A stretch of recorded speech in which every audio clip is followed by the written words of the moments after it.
hearing from the defense team for Delphi murder suspect Richard Allen. They're strongly questioning the evidence laid out by the state in that probable cause affidavit that led to Allen's arrest in October. Yeah, tonight, Allen's attorney shared their first statement since the judge overseeing the case ordered redacted court documents to be unsealed earlier this week. The attorneys write that it was Allen who contacted police and voluntarily told them he was on the trail the day Abby Williams and Libby German were killed. They challenged the scientific evidence that linked a bullet found at the crime scene to a gun found in Allen's house.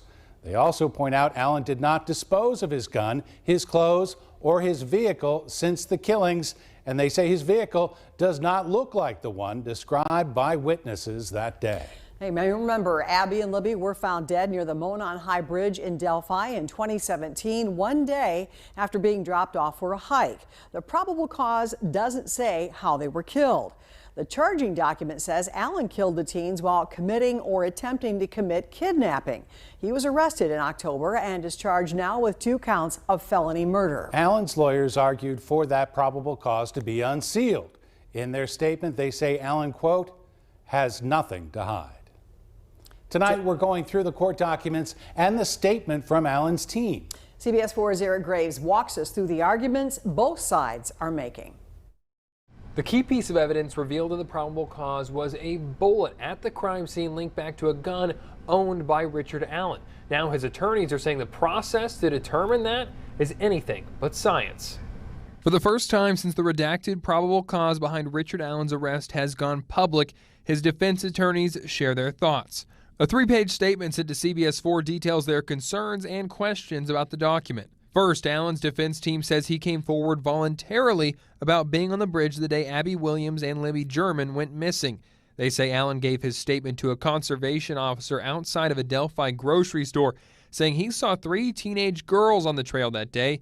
He then did not hear from law enforcement until October of this year.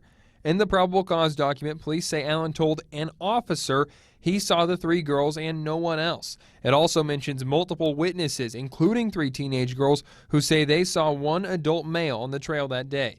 In video released by ISP, you see a man walking on the Monon High Bridge in blue jeans and a jacket who tells the girls.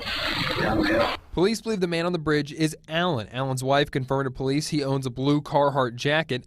A search warrant executed for Richard Allen's house turned up jackets, boots, guns, knives, and more. State police say a gun found in Allen's home was linked back to a bullet found between Abby and Libby's bodies, thanks to ballistic analysis at a lab. Allen's attorneys question the analysis of the bullet, saying it is safe to say the discipline of tool mark identification, ballistics, is anything but a science.